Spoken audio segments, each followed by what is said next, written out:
នឹងឯអ្នកទាំងអស់គ្នាឥឡូវនៅក្នុងប្រទេសថៃកំពុងតែជួបរឿងវកទៀតហើយអ្នកទាំងអស់គ្នាគឺមានការបាញ់ប្រហារសាសជាថ្មីម្ដងទៀតដែលខ្មាំងកំភើនឹងបានបាញ់រះនៅខាងថៃភាគខាងត្បូងដែលបណ្ដាលឲ្យស្លាប់មនុស្សចំនួន3នាក់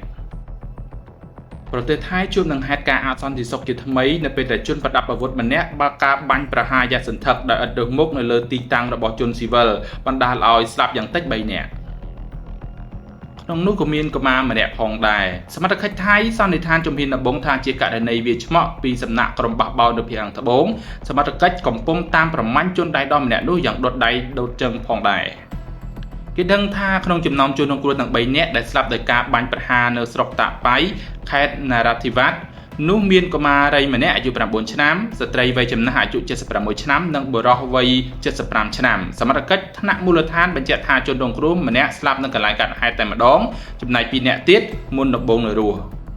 ប៉ុន្តែក្រោយពេលបញ្ជូនទៅមន្ទីរពេទ្យមិនបានប្រមាណផងពួកគេក៏បានស្លាប់ជាបន្តបន្ទាប់ដោយសារមុខរបួសធ្ងន់ធ្ងរពេក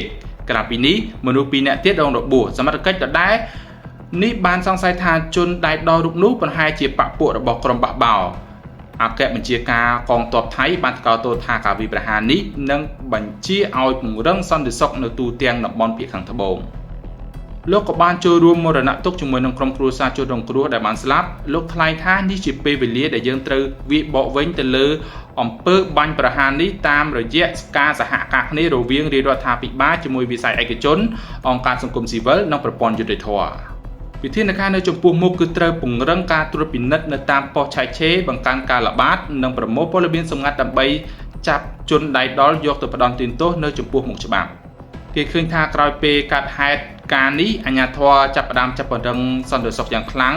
នៅទីតាំងដែលប្រឈមនឹងការវាយប្រហារនាពេលអនាគតជាថ្មីម្ដងទៀតអាជ្ញាធរសូមអំពាវនាវទៅមណ្ឌលដ្ឋានទូទៅគ្រប់និន្នាការទាំងអស់មិនថាថ្នាក់ដឹកនាំមូលដ្ឋានមេសាសនា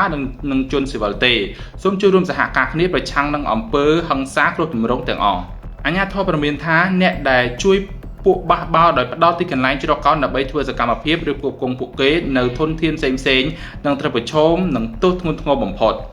ជាចុងក្រោយអាជ្ញាធរបានជំរុញឲ្យសាធារណជនប្រញាប់រាយការណ៍តាមលេខទូរស័ព្ទ24ម៉ោងលើ24ម៉ោងបើពួកគេមានតម្រុយដែលនាំទៅដល់ការចាប់ខ្លួនជនសង្ស័យនេះ